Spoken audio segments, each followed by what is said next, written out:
승리의 기도. 마태복음 26장 36절에서 46절.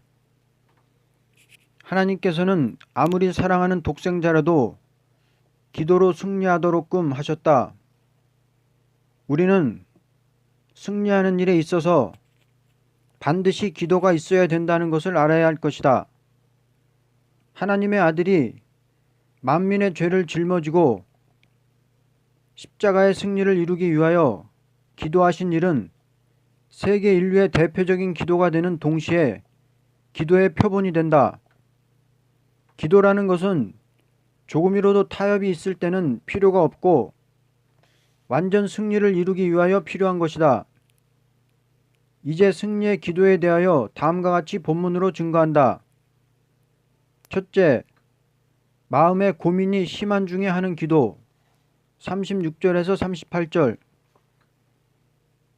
이에 예수께서 제자들과 함께 겟세마네라 하는 곳에 이르러 제자들에게 이르시되 내가 저기 가서 기도할 동안에 너희는 여기 앉아 있으라 하시고 베드로와 세베대의 두 아들을 데리고 가실새 고민하고 슬퍼하사 이에 말씀하시되 내 마음이 매우 고민하여 죽게 되었으니 너희는 여기 머물러 나와 함께 깨어 있으라 하시고.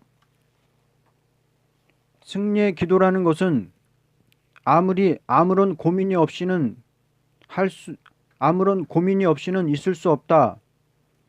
만일 어떤 사람이 큰 문제를 앞에 놓고도 마음에 고민하는 것이 없고 오히려 태만하게 있다면 이것은 하나님을 경외하는 양심이라고 볼 수 없다. 예수님께서 인간 죄악을 짊어지고 십자가에 죽기 전에 마음에 큰 고민이 온 것은 다음과 같다. 첫째는 인간 죄악의 고통을 느끼는 마음이다. 죄값으로 수많은 영들이 죽는 것을 생각할 때 죄가 얼마나 무서운 것이라는 것을 생각하는 마음에서 고민을 가지게 된 것이다. 수많은 양떼가 쓰러져 죽게 되는 것을 보고도 마음에 고민이 없는 목자라면 참으로 양을 사랑하는 목자라고 볼 수 없다. 남이 망하는 것을 볼 때 마음에 고민이 없이 오히려 비웃는 사람이라면 사랑을 떠난 마음을 가진 것이다. 둘째는 인간 죄악 고통을 짊어지는 마음이다. 어떤 사람이 잘못된 일을 행하였을 때 책임을 그 사람에게만 지게 한다면 마음에 아무런 고민이 있을 수 없다. 그러나 다른 사람의 잘못된 일을 자기가 책임을 져야 할 형편이라면 마음에 고민을 하지 않을 수 없을 것이다. 셋째는 공의를 생각하는 마음이다. 공의의 법이라는 것은 조금이라도 용서가 없는 것이다. 어떠한 잘못이 있는데도 불구하고 그대로 묵인해버린다면 이것은 공의라고 할 수 없고 그 법을 파괴시키는 일이 된다. 그러므로 주님께서 고민하는 마음을 가지게 된 것은 인간의 모든 잘못을 짊어지는 마음이기 때문이다. 참된 기도라는 것은 잘못된 일을 바로잡기 위하여 애원하는 것이다. 자기 잘못을 고치기 위하여 애원하는 것은 인간으로서 해야 할 기도이다. 그러나 전 세계 인류의 잘못된 것을 바로잡기 위하여 심히 안타깝게 부르짖는 것은 그리스도의 마음이라고 본다. 그러므로 그리스도의 마음을 받은 자가 다른 사람이 망하는 일을 보고 고민하는 마음이 생겨 눈물을 흘려 기도하게 될 때에 그리스도의 이름으로 응답이 내려오는 것이다. 누구든지 남을 살리기 위하여 애쓰는 종은 남보다도 마음에 고민하는 것이 많게 되므로 건전한 기도를 하게 된다. 둘째, 아버지의 소원을 이루기 위한 기도. 39절. 조금 나아가서 얼굴을 땅에 대시고 엎드려 기도하여 이르시되 내 아버지여 만일 할만하시거든 이 잔을 내게서 지나가게 하옵소서. 그러나 나의 원대로 마옵시고 아버지의 원대로 하옵소서 하시고. 기도라는 것은 자기 소원을 이루기 위하여 하는 것보다도 내 소원을 없이 하고 아버지의 소원만 이루어 달라고 구하는 것이다. 어떤 사람이 기도할 때 하나님의 말씀은 순종치 않고 자기의 소원만 이루어 달라고 한다면 오히려 기도하는 것이 하나님의 대적이 된다. 왜냐하면 하나님의 뜻은 없이 하고 자기의 뜻을 내세우려고 하는 일이 되기 때문이다. 하나님 아버지의 소원을 이루기 위하여 괴로워도 수치스러워도 죽어도 순종한다는 것이 참된 충성이라는 것이다. 그러므로 내 뜻을 버리고 아버지의 뜻에만 순종한다는 것을 목적하고 아무리 쓴 것이 내게 와도 오히려 이것이 마땅하다고 생각할 때 승리의 기도가 된다. 우리의 승리 기도라는 것은 먼저 나라는 자체가 없어지는 것이다. 하나님께서는 독생자에게 인간의 죄악을 짊어지게 해서 죽게 하시고 그 의로운 행실로 말미암아 세계 인류가 다 하나가 되는 나라를 이루자는 것이 소원이다.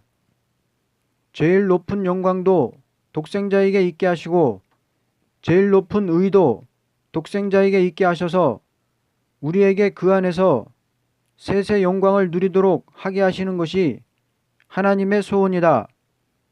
만일 하나님의 아들이 십자가에 죽어 만민의 죄를 대속하는 일이 없었다면 하나님의 의도, 독생자의 의도 이룰 수가 없는 것이다. 그러므로 하나님의 아들이 십자가에 죽으신 것은 아버지의 의와 아들의 의가 세상에 나타나는 일이다. 세상에서 의로운 일을 행하는 사람이 있다 하여도 그것은 도덕적 의는 될지언정 세계 인류를 살리는 의는 될 수 없다. 세계 인류를 살리는 의라는 것은 예수 그리스도의 십자가의 죽음이다. 이것이 세계 통치권을 가질 수 있는 만왕의 왕이 되는 일이다. 그러므로 승리의 기도라는 것은 십자가의 의를 완성하는 것을 목적해야 한다. 우리가 기도할 때 십자가의 의를 이루기 위한 것만을 목적하면 승리의 기도가 될 것이다. 3. 남을 동정하는 기도 40절에서 46절 제자들에게 오사 그 자는 것을 보시고 베드로에게 말씀하시되 너희가 나와 함께 1시간도 이렇게 깨어 있을 수 없더냐. 시험에 들지 않게 깨어 기도하라. 마음에는 원이로되 육신이 약하도다 하시고 다시 두 번째 나아가 기도하여 이르시되 내 아버지여 만일 내가 마시지 않고는 이 잔이 내게서 지나갈 수 없거든 아버지의 원대로 되기를 원하나이다 하시고 다시 오사 보신즉 그들이 자니 이는 그들의 눈이 피곤함일러라. 또 그들을 두시고 나아가 세 번째 같은 말씀으로 기도하신 후 이에 제자들에게 오사 이르시되 이제는 자고 쉬라. 보라 때가 가까이 왔으니 인자가 죄인의 손에 팔리느니라. 일어나라 함께 가자. 보라 나를 파는 자가 가까이 왔느니라. 주님께서 밤새도록 기도하실 때 제자들은 그 옆에서 잠을 자고 있었다. 그때 주님께서 말씀하시기를 마음에는 원이로되 육신이 약하도다 하신 것은 제자들에 대하여 동정하는 마음이다. 언제나 승리의 기도를 하는 사람은 약해서 쓰러지는 사람을 동정하는 마음이 있다. 만일 어떤 사람이 자기가 많은 기도를 한다고 해서 약한 사람을 업신여기고 동정하지 않는다면 승리의 기도를 할 만한 자리에 들어간 자라고 볼 수 없다. 그러므로 지금도 예수님은 항상 대언기도 하시면서 마음에는 원이로되 육신이 약해서 쓰러지는 사람을 동정하여 쓰러지지 않도록끔 해주시는 응답을 내리신다. 언제나 양떼를 인도하는 종이 되려면 마음에는 원이로되 실천을 못하는 사람들을 아끼는 마음이 있어야 한다. 그러므로 사도 바울은 말하기를 오라 나는 공고한 사람이로다. 이 사망의 몸에서 누가 나를 건져내랴. 우리 주 예수 그리스도로 말미암아 하나님께 감사하리로다 라고 한 것이다. 결론. 기도 생활이라는 것은 위와 같은 세 가지가 항상 있어야 한다. 자기를 위한 기도가 승리할 수는 없고 남을 살리기 위한 하나님의 법을 순종하는 제물이 된 기도라야 승리할 수 있는 것이다. 왜냐하면 하나님께서는 역사를 하시되 참된 기도를 통하여 승리하도록 하시기 때문이다. 아버지께서 영광을 받으실 일. 요한복음 15장 1절에서 8절. 우리 인생은 아버지께서 영광을 받으실 일을 하게 되는 것이 최고의 인격이며 가치 있는 생활이라고 본다. 아버지께서는 홀로 영광을 받을 수 없고 오직 아들을 통하여서만 받으시는 것이다. 아무리 능력이 많고 풍부한 것이 있다 하여도 아버지 홀로 가지고 있다는 것은 아무런 영광이 될 수 없다. 세상에서 어떤 아버지가 훌륭한 보화를 품에 안고서 아들에게 주기가 아까워 만지고 있다가 끝을 맺고 만다면 아무런 영광이 될 수 없을 것이다. 그러나 그 보화를 아들에게 주어서 사회에 유익이 되는 일을 하도록 했다면 이것은 아버지께 큰 영광이 될 수 있다. 그러므로 예수님께서는 비유로 말씀하실 때 아버지는 농부요 자기는 포도나무 그루터기요 사명을 맡은 종은 가지라고 하셨고 어떻게 되므로 아버지께서 영광을 받으신다는 것을 가르치셨다. 하나님께서 천지를 창조하실 때부터 충만하게 열매를 맺게 하자는 것이 목적이었다. 그런데 열매를 많이 맺게 되는 일에 있어서는 오직 독생자 예수로 말미암아 되게 하시겠다는 것이 하나님의 예정이다. 열매가 없이는 하나님의 영광이 나타날 수도 없고 영광을 받을 수도 없는 것이다. 그러므로 영광을 받기 위한 목적에서 역사하는 그 일은 다음과 같다. 1. 열매를 맺게 하려고 깨끗게 하시는 역사. 1절에서 3절. 나는 포도나무요 내 아버지는 농부라. 무릇 내게 붙어 있어 열매를 맺지 아니하는 가지는 아버지께서 그것을 제거해 버리시고 무릇 열매를 맺는 가지는 더 열매를 맺게 하려 하여 그것을 깨끗하게 하시느니라. 너희는 내가 일러준 말로 이미 깨끗하여졌으니. 인간이라는 것은 질적으로 타락된 것이다. 아담과 하와가 선악과를 먹고 처음 열매로 가인이라는 악한 살인자를 낳게 되었다. 그리고 둘째 열매로 의로운 아벨을 낳게 되었던 것이다. 그런데 악의 열매가 의로운 제사를 드리지 못하도록 아벨을 죽인 것이 아담의 가정에 있었던 비극이다. 그때부터 좋은 열매를 맺고자 하는 자는 언제나 악한 열매를 맺는 사람에게 피해를 당하는 세상이 되었다. 언제나 악의 세력이 의의 열매를 없이 하려고 하는 인류 역사가 아담의 가정에서부터 이루어진 것이다.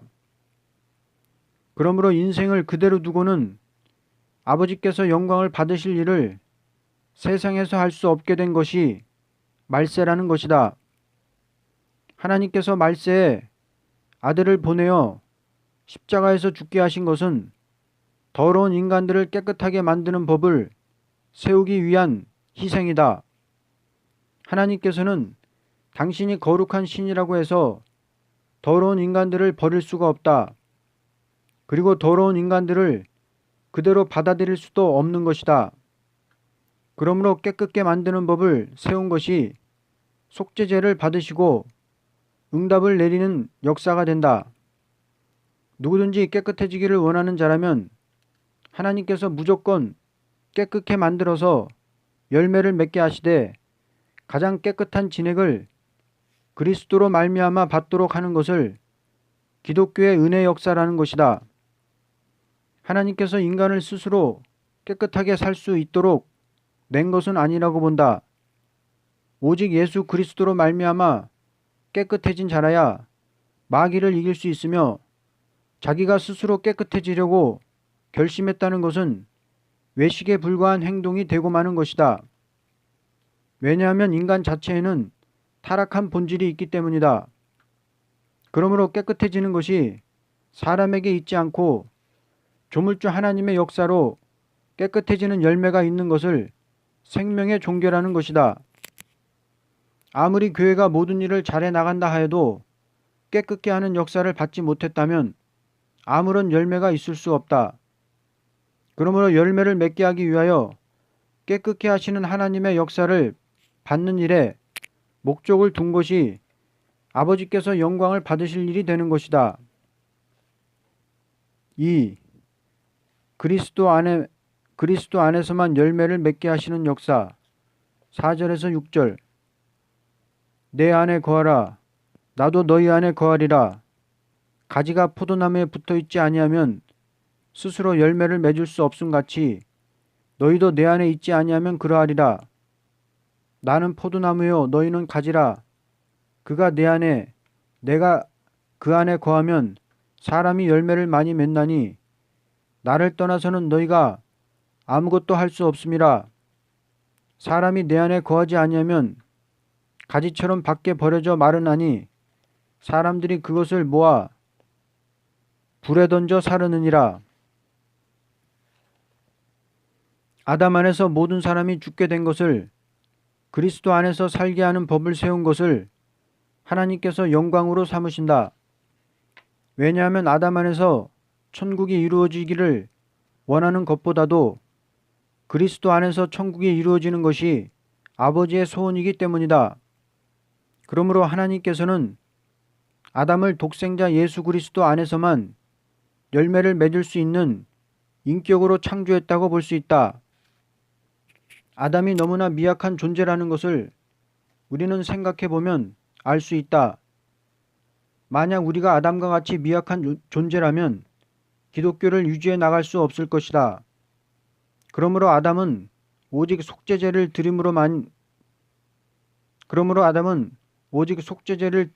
드림으로만 구원을 받은 것이다. 아담으로부터 오늘에 이르기까지 그리스도 안에서만 열매를 맺었다고 볼 수 있다.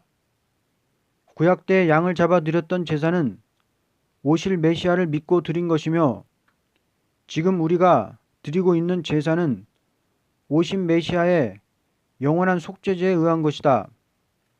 하나님께서 그리스도 안에서만 역사하시는 이유는 다음과 같다.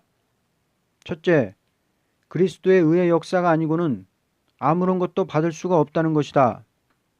둘째, 그리스도의 의의 역사는 그리스도 안에 들어와야만 있다는 것이다. 셋째, 인간의 어떤 행위로는 성신을 받을 수가 없다는 것이다.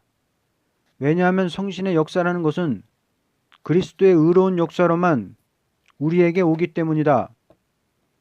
그리스도께서 무한한 성신을 아버지께 받으시고 거룩한 피로써 우리를 사서 당신의 지체로 삼으셨다. 그러므로 그리스도의 지체된 우리에게 그리스도께 있는 성신의 역사가 오는 것은 자동적으로 되는 일이다. 예를 든다면 포도나무 구루터기에 있는 진액이 가지로 오는 것은 억지로 되는 것이 아니오 자동적으로 되는 것과 같다. 이와 같이 우리가 열매를 맺는 것은 자동적으로 그리스도의 역사가 옴으로써 이루어지는 것이다. 그러므로 우리가 열매를 맺는 것은 독생자의 역사이므로 아버지께 영광이 되는 것이다. 어떤 사람이 자기가 행함으로써 아버지께 영광을 돌리겠다고 하면서 그리스도를 의지하지 않는다면 그 마음 자체가 악하다고 본다. 왜냐하면 독생자 그리스도의 대적이 되기 때문이다. 그러므로 오직 그리스도 안에서만 역사를 할 수 있다고 믿는 것을 의라고 본다. 셋째, 열매를 맺게 하려고 응답하시는 역사. 7절에서 8절. 너희가 내 안에 거하고 내 말이 너희 안에 거하면 무엇이든지 원하는 대로 구하라. 그리하면 이루리라. 너희가 열매를 많이 맺으면 내 아버지께서 영광을 받으실 것이요 너희는 내 제자가 되리라. 오늘의 많은 사람이 기도하고 있지만 열매를 맺지 못하는 원인은 무엇이냐는 것을 알아야 한다. 기도는 하나님의 언약의 말씀이 이루어지는 일에 있어서 사람이 해야 할 의무이다. 아무리 하나님께서 언약하신 말씀이 있다 하여도 구하지 않는 사람에게는 줄 수가 없는 것이요. 구한다 하여도 그 말씀이 마음에 없는 자라면 받을 수 없는 것이다. 우리가 구함으로 하나님께서 들으시고 뜻을 돌이키는 것이 기독교의 역사가 아니요 하나님께서 먼저 역사를 하시고자 하여 언약을 세우신 말씀을 의심 없이 믿고 구할 때 그 말씀대로 이루어지는 것을 기도 응답이라고 한다. 오늘의 기독교가 말씀을 혼선시키는 일이 있다면 가증한 예배가 되고 하나님의 마음을 노엽게 하는 기도가 될 것이다. 왜냐하면 말씀을 혼선시키는 예배와 기도는 하나님을 대적하는 행동이 되기 때문이다. 이것은 하나님의 말씀에 자기가 순종하지 않고 자기 말에 하나님이 순종해 달라는 것과 같다.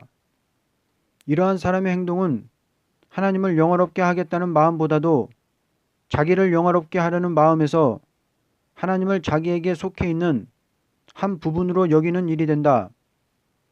자기의 할 일을 다하고 하나님의 일을 한다든지 자기의 할 것을 다하고 그 남은 것을 하나님께 바친다는 것은 하나님의 진노를 일으키는 일이다. 내가 나를 사랑하는 것보다도 하나님께서 나를 더 사랑하시고 내가 나를 위하여 일하는 것보다도 하나님께서 나를 위하여 역사하시는 것이 더 크다는 것을 믿는 것이 우리의 신앙이다. 그러므로 우리가 나라는 것을 완전히 버리고 하나님의 뜻에만 순종할 때 응답의 열매는 하나님께서 영광을 받으실 일이 되는 것이다. 결론. 열매가 있으므로 아버지께 영광이요 열매가 없으므로 아버지께 슬픔이 된다. 이것은 아버지께서 우리를 사랑하시되 많은 열매를 맺어서 복을 받으라는 것이 소원이기 때문이다. 죄를 없이 하려고 나타나신 예수. 요한일서 3장 4절에서 12절. 처음부터 죄를 범한 자는 마귀요 죄를 없이 하려고 나타나신 자는 예수님이시다. 마귀가 없었으면 죄가 없을 것인데 하나님께서 어찌하여 마귀를 창조했느냐고 물어보는 사람이 있다. 그리고 마귀는 하나님이 낸 것이 아니오 하나님과 같이 마귀도 스스로 있었다는 이원론을 말하는 자도 있다. 또는 천사가 타락해서 마귀가 되었다고 말하는 사람이 많이 있다. 그러나 성경은 조금도 가감할 수 없는 것이다.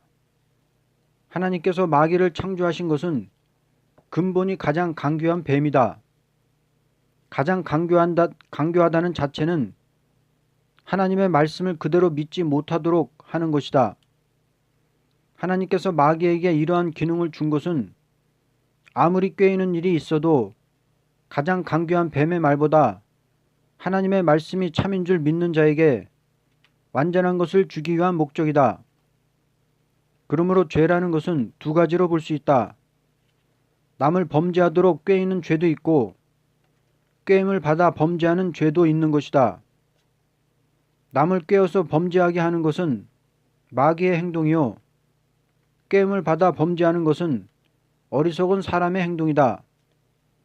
그러므로 어리석은 사람이 꾀임을 받아 범죄할 때 깨닫도록 해주는 일이 있으며 그 죄를 용서해 주는 법을 세운 것이 속죄제라는 것이다.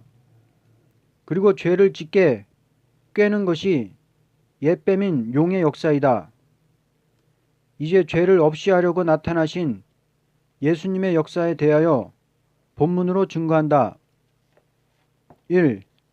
죄를 없이 하려고 세상에 나타나신 역사 4절에서 5절.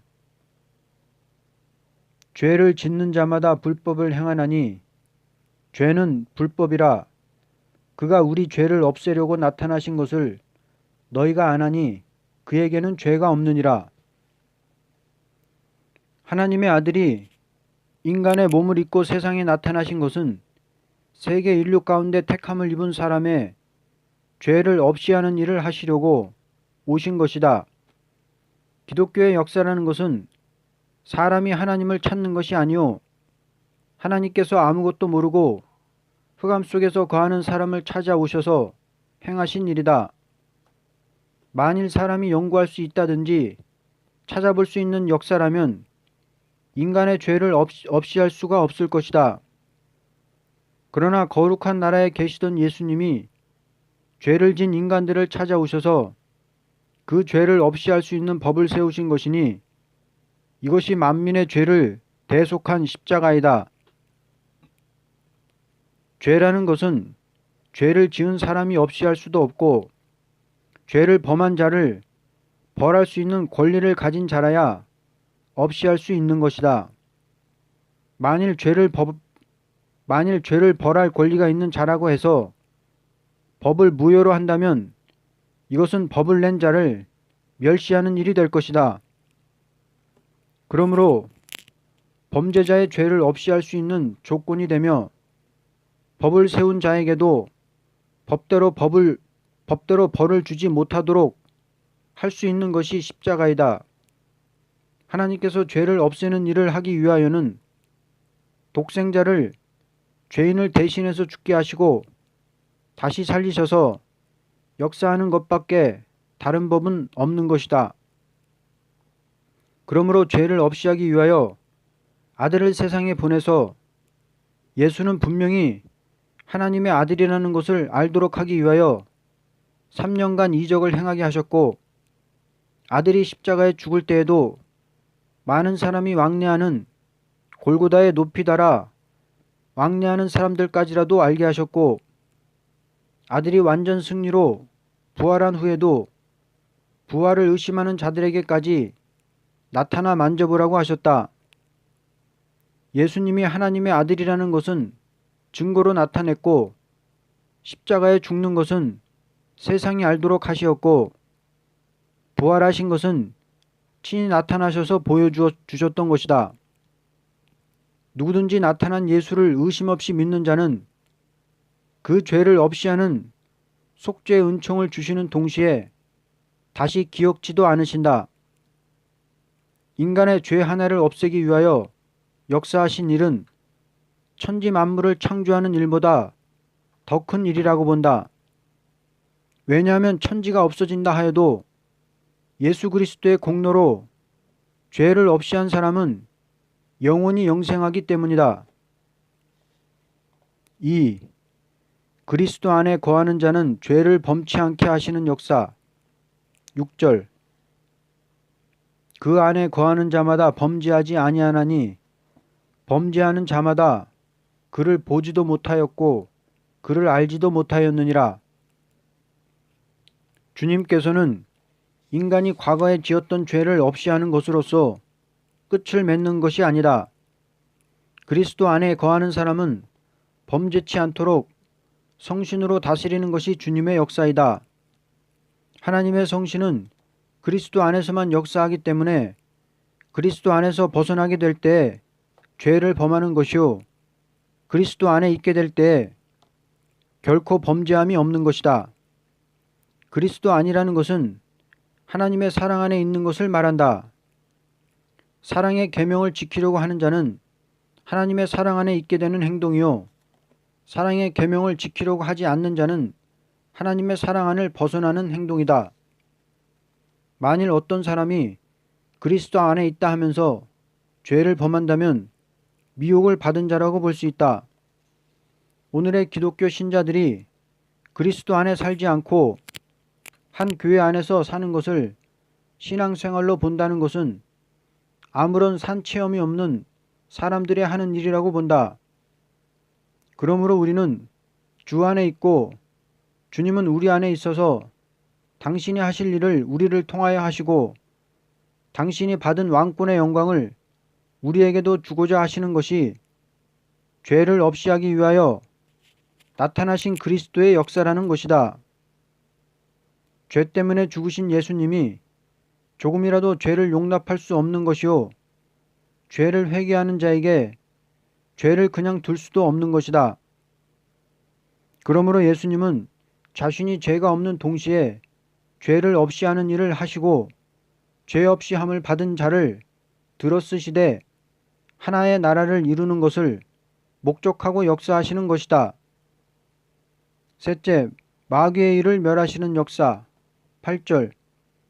죄를 짓는 자는 마귀에 속하나니 마귀는 처음부터 범죄함이라.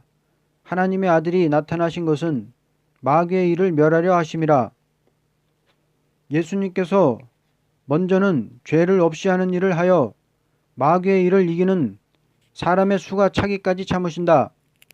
그리고 마지막에 마귀의 일을 멸하심으로써 죄가 없는 사람이 이 세상에서 평안히 살게 되는 것을 세시되라는 것이다. 지금 마귀의 일을 없애지 않는 것은 마귀의 일을 이기는 사람에게 왕권을 주기 위한 목적이다. 하나님께서 마귀의 일을 허락한 것은 당신의 일을 하기 위한 방법인 것이다.